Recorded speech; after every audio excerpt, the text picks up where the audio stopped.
February is Teen Dating Violence Awareness Month. 1 in 3 U.S. teens will experience physical, sexual, or emotional abuse in a relationship before they even reach adulthood. And now with new technology, kids can be targeted even when their abuser is sitting behind a computer or a phone. The founder of the Counseling and Wellness Center of Pittsburgh, Wijkstrom, is here to share with us the signs of digital dating abuse and how to tackle it. What an important topic. Yeah. So let's dig into what you see. What are some of the signs? You know, we have a teenager who starts to get into a serious relationship. You're trying to guide them through that, but what are some of the signs that things are not going well, that there might be something else happening? Yeah, it's really tough as a parent because you're not necessarily going to be able to see the signs for what they are. Often kids, they're going to isolate themselves. They're probably not going to come to their mom or dad and, you know, say, hey, this thing is happening.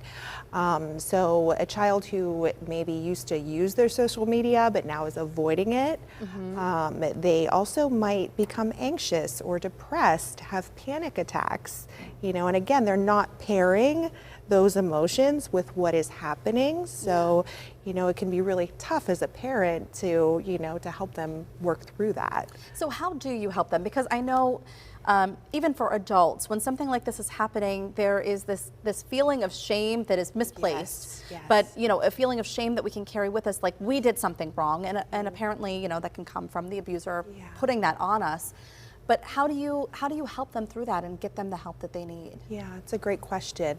You know, I was recently talking to a teenager in my life, and she started to really check off all of those boxes, like, you know, this person had taken her phone, he was going through it, and, you know, this is one form of digital dating violence, going through it, asking her, who are you talking to, who's this contact? And you know, when I asked her, well, how did you feel about that? Yeah. And she said, oh, it didn't bother me.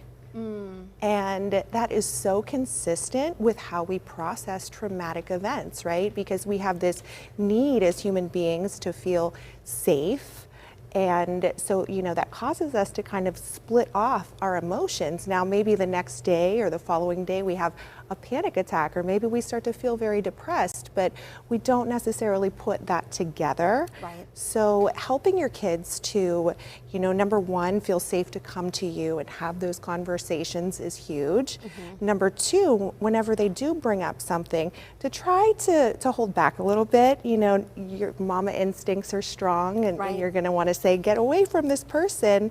But, you know, instead, if you can give them the space to process their emotions, to trust their feelings and know, like, okay, well, maybe that felt a little bit strange. Let's talk about that, because they really might need, you know, professional support to get to the root. Can we talk about what the actual, like, digital dating violence and abuse, what falls into that category? So many things. So it could be, like, you know, like I mentioned, with somebody who's taking your phone, looking through your contacts. It could be stalking your socials, or stalking you in another way. It could be breaking into your accounts, email accounts, or, you know, anything like that. And it could also be sharing, you know, intimate photos or virtual bullying, you know, so there are a lot of different things under that category. I was going to ask if sexting kind of falls into that, like, unwanted sexting. And pressuring. So I think one of the hardest things too is breaking off those relationships, and we have found this with just bullying and online bullying in general. You know, once you cut off that communication physically, this can continue on our phones. So how do you put a stop to that? That's really tough, right? Because, you know, one thing that we know, even professionally, when you're working with somebody who's in an abusive relationship, they may not be ready to leave. So how do you make somebody leave? It can be very difficult. You know, the best that we can do to not isolate and push that person further away from us is to make it safe for them to trust us and continue, you know, dialoguing about it in a non-shameful way. So. Okay.